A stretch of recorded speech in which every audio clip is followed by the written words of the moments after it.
बिस्मिल्लाहिर्रहमानिर्रहीम।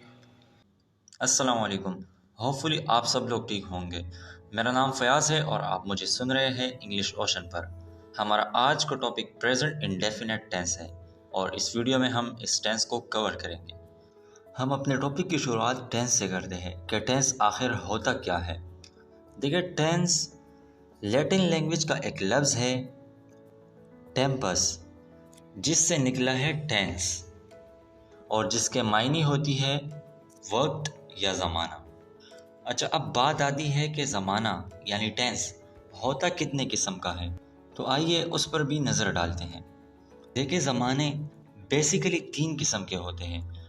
सबसे पहला है प्रेजेंट। प्रेजेंट मतलब हाल, जो अभी चल रहा है, यानी मौजूदा वक्त। ठीक है। उसके बाद आता है पास्ट। पास्ट को हम उर्दू में माजी कहते हैं, यानी कि जो पिछला वक्त है, जो वक्त गुजर गया। उसके बाद आता है फ्यूचर। फ्यूचर को हम उर्दू में मुस्तकबिल कहते हैं, यानी कि आने वाला वक्त। अब ये तो हो गए 3 किस्म के tenses, present, past and future. अब इन तीनों की चार चार मज़ीद किस्में होती है। ठीक है, चलिए वो भी देख लेते हैं। देखिए, सबसे पहले तो हम प्रेजेंट की देख लेते हैं। प्रेजेंट की पहली किस्म है प्रेजेंट इंडेफिनिट। दूसरी किस्म है प्रेजेंट कंटिन्यूअस। तीसरी किस्म है प्रेजेंट परफेक्ट और चौथी किस्म है प्रेजेंट परफेक्ट कंटिन्यूअस। इसी तरह पास्ट पर आ जाते हैं। पास्ट की पहली किस्म है पास्ट इंडेफिनिट। दूसरी किस्म है past continuous, past perfect and past perfect continuous. Future पर आ जाते हैं। फ्यूचर की पहली किस्म है future indefinite, future continuous, future perfect and future perfect continuous. हमारी आज की वीडियो में हम प्रेजेंट इंडेफिनेट टेंस को कवर करेंगे। अच्छा, अब बात आती है कि प्रेजेंट इंडेफिनेट का मतलब क्या है, इसको कब, कैसे और कहाँ यूज़ किया जाता है, इसको बनाया क्यों गया। देखिए, प्रेजेंट इंडेफिनेट का यूज़ हम फैक्ट्स के लिए करते हैं। फैक्ट्स यानी कि हकीकत, जैसे सूरज तुलू होता है, सूरज गुरूब होता है। उसके बाद आता है रूटीन्स। रूटीन्स यानी कि मैं स्कूल जाता हूँ, मैं एकेडमी जाता हूँ, मैं स्टडी करता हूँ, मैं पढ़ता हूँ, ठीक है, वगैरह वगैरह। उसके बाद आता है हैबिट्स। हैबिट्स जो आपकी आदत होती है, मैं गेम्स खेलता हूँ, मैं पबजी खेलता हूँ, मैं फेसबुक यूज़ करता हूँ, मैं टिकटॉक यूज़ करता हूँ, ठीक है। अच्छा, अब प्रेजेंट इंडेफिनिट टेंस को पहचाने कैसे, कि अगर कोई हमारे सामने कोई सेंटेंस लिख दे तो हमें कैसे मालूम होगा कि ये प्रेजेंट इंडेफिनिट ही है। तो देखिए, जिस सेंटेंस में डू या डस आ जाए और उसके अलावा वर्ब की फर्स्ट फॉर्म आ जाए और उसके साथ एस या ई एस की एडिशन हो, तो वो प्रेजेंट इंडेफिनिट टेंस का सेंटेंस होगा। ठीक है। अच्छा, अब यहाँ तक तो बात समझ आती है, पर हमें कैसे पता लगेगा कि कहाँ पर डू का यूज़ करना है, कहाँ पर डस का यूज़ करना है, कहाँ पर वर्ब की फर्स्ट फॉर्म लगानी है और कहाँ पर वर्ब की फर्स्ट फॉर्म के साथ एस या ई एस की एडिशन करनी है। तो देखें, सबसे पहले हमारे पास आते हैं सिंगुलर सब्जेक्ट्स। सिंगुलर सब्जेक्ट्स में आते हैं ही, शी, इट और एनी सिंगुलर नेम।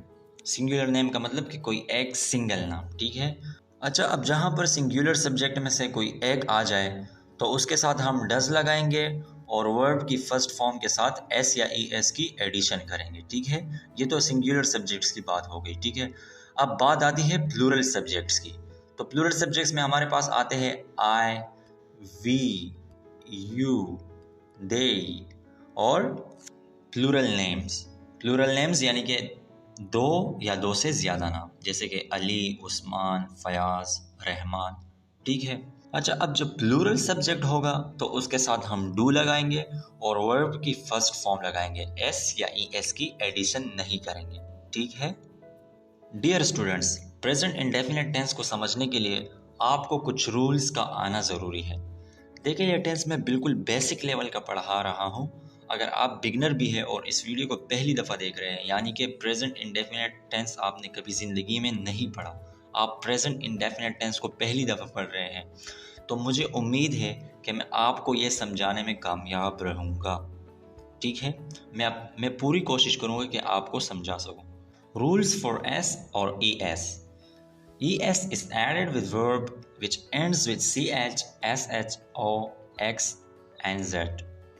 कह रहे हैं कि ई एस वर्ब के साथ तब ऐड किया जाएगा जब उस वर्ब का खात्मा यानी कि उसके आखिरी लेटर ये होंगे CH SH O X Z। जैसे कि गो का आखिरी लेटर क्या है O, तो हम यहाँ पर ES की एडिशन करेंगे, गो से बन जाएगा गोज। इसी तरह टीच के भी आखिरी दो लेटर्स क्या है CH, तो हम यहाँ पर ES की एडिशन करेंगे, टीच से बन जाएगा टीच। वॉश देख ले, वॉश के भी आखिर के दो लेटर्स SH हैं, तो यहाँ पर हम ES की एडिशन करेंगे, वॉश से बन जाएगा वॉशेस। ठीक है, यहाँ तक तो हमने सीख लिया कि ES की एडिशन कब और कहाँ करेंगे। ठीक है, अब बात आती है IES की। ठीक है, IES is added with verb which ends with Y and the second last letter of verb is consonant।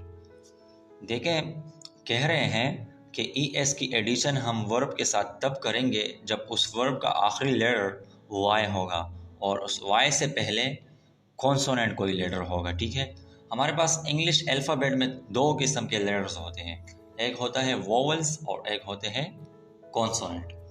Vowels 5 होते हैं, A, E, I, O and U।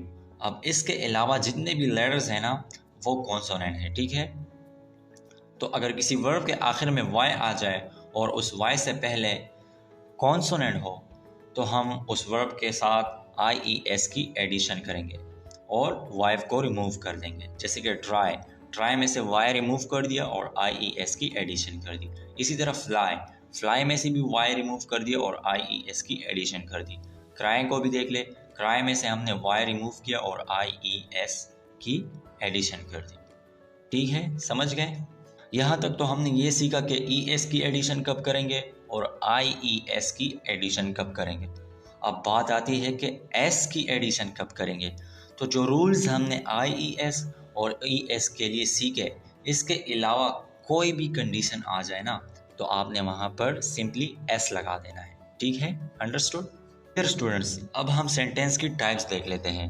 देखिए, सेंटेंसेस 4 किस्म के होते हैं। ठीक है, सबसे पहला होता है अफर्मेटिव यानी कि पॉजिटिव जुमला, जिसमें ना इनकार हो ना सवाल हो। जैसे कि मैं स्टडी करता हूँ, मैं कंप्यूटर यूज़ करता हूँ, मैं PUBG गेम खेलता हूँ। उसके बाद है नेगेटिव यानी कि इनकारिया जुमला, जिसमें आप इनकार कर रहे हैं। ठीक है, जैसे कि मैं स्टडी नहीं करता, मैं कंप्यूटर यूज़ नहीं करता, मैं क्रिकेट नहीं खेलता, मैं स्कूल नहीं जाता। ठीक है, उसके बाद है इंट्रोगेटिव यानी कि सवालिया जुमला, जिसमें आप सवाल कर रहे हैं, क्या आप स्टडी करते हैं, क्या आप क्रिकेट खेलते हैं, क्या आप क्रिकेट देखते हैं।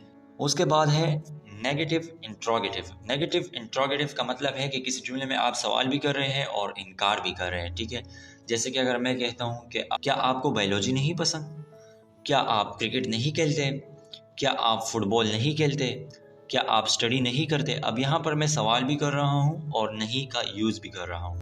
चले अब सेंटेंस की इन 4 टाइप्स को मज़ीद डिटेल में समझते हैं। अफर्मेटिव सेंटेंस, इसका फॉर्मूला होता है subject singular plus first form of verb और उसके साथ S या ES की एडिशन करनी है प्लस ऑब्जेक्ट और लास्ट में फुल स्टॉप। इसी तरह subject plural plus first form of verb plus object and full stop. जैसे कि मैं आपको पीछे बता ही चुका हूँ कि किसी वर्ब के साथ S या ES की एडिशन तब होगी जब किसी जुमले में सब्जेक्ट सिंगुलर होगा। ठीक है, अगर सब्जेक्ट प्लूरल होगा तो वहाँ पर S या ES की एडिशन नहीं करेंगे वर्ब के साथ। अच्छा, अब इसके कुछ एग्जाम्पल्स भी देख लेते हैं। सिंगुलर सब्जेक्ट की पहले देख लेते हैं।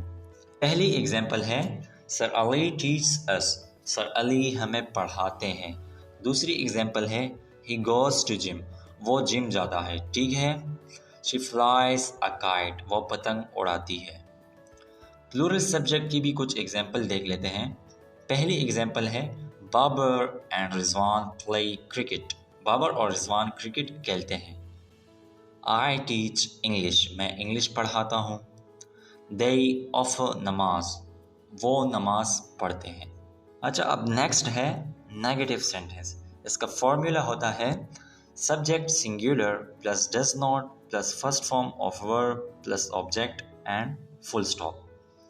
देखिए, यहाँ पर ये नेगेटिव है ना, तो यहाँ पर हमने डज नॉट की एडिशन कर दी। ठीक है, बेसिकली ये डज नहीं है, ये डू है, ठीक है। और डू के साथ हमने ई एस की एडिशन कर दी है।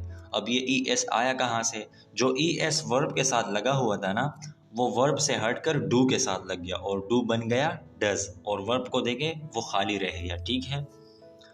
इसी तरह है subject plural plus do not plus first form of verb plus object and full stop. यहाँ पर हमने डू नॉट की एडिशन कर दी है नेगेटिव सेंटेंस को शो करने के लिए, ठीक है। अब जैसे कि हम जानते हैं कि अफर्मेटिव सेंटेंस में भी जहाँ पर प्लूरल सब्जेक्ट आ जाए वहाँ पर हम वर्ब के साथ एस या एस की एडिशन नहीं करेंगे। तो इसी तरह नेगेटिव सेंटेंस में भी अगर प्लूरल सब्जेक्ट आ जाए तो कहीं पर भी एस या एस की एडिशन नहीं करेंगे, ठीक है। चले इसके भी कुछ एग्जाम्पल देख लेते हैं। सबसे पहले सिंगुलर सब्जेक्ट की एग्जाम्पल देखते हैं। Sir Ali does not teach us. Sir Ali हमें नहीं पढ़ाते। अब आप यहाँ पर गौर करें कि अफर्मेटिव सेंटेंस में हमने टीच के साथ जो ई एस की एडिशन की थी वो यहाँ पर डू के पास चला गया और डू बन गया डज। या दूसरे अल्फाजों में ऐसे समझ लें कि यहाँ पर ऑलरेडी हमने डज लगा दिया, डज में ई एस की एडिशन कर दी, इसलिए हम टीच में ई एस की एडिशन नहीं करेंगे। दूसरी एग्जाम्पल है he does not go to gym. वो जिम नहीं जाता, ठीक है। तीसरी एग्जाम्पल है she does not fly a kite. वो पतंग नहीं उड़ाती।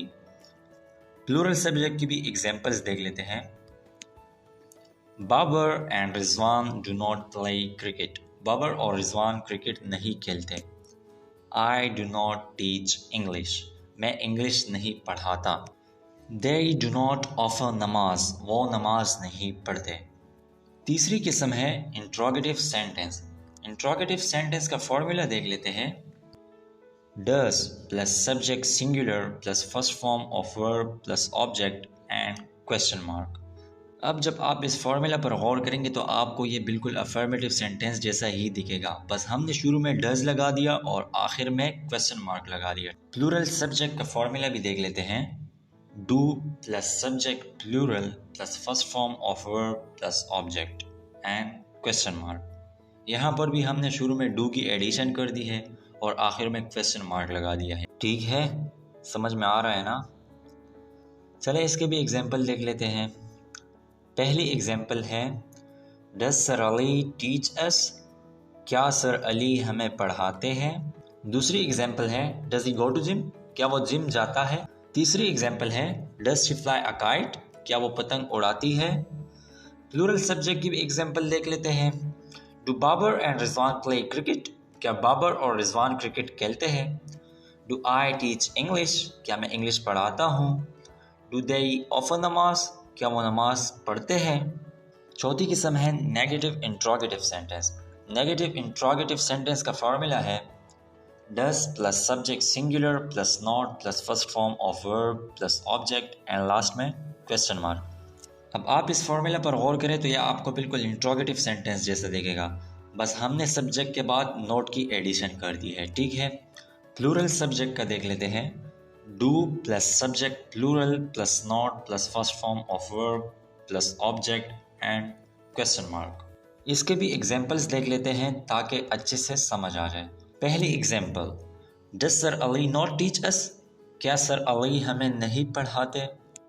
Does he not go to gym. क्या वो जिम नहीं जाता। Does she not fly a kite. क्या वो पतंग नहीं उड़ाती। प्लूरल सब्जेक्ट की एग्जाम्पल्स भी देख लेते हैं। Do Babar and Rizwan not play cricket. क्या बाबर और रिजवान क्रिकेट नहीं खेलते। Do I not teach English. क्या मैं इंग्लिश नहीं पढ़ाता। डू दे नॉट ऑफर नमाज। क्या वो नमाज नहीं पढ़ते। डियर स्टूडेंट्स, आज का टॉपिक यहाँ पर ख़त्म हुआ। उम्मीद है कि मैं आपको प्रेजेंट इंडेफिनिट टेंस समझाने में कामयाब रहा। अगर आपको ये वीडियो हेल्पफुल लगी है तो एटलीस्ट दूसरों के साथ शेयर कर दे ताकि उनको भी सीखने का मौका मिले। अगली वीडियो में हम पास्ट इंडेफिनिट टेंस को कवर करेंगे। I will be back with past indefinite tense. Till then take care. अल्लाह हाफिज़।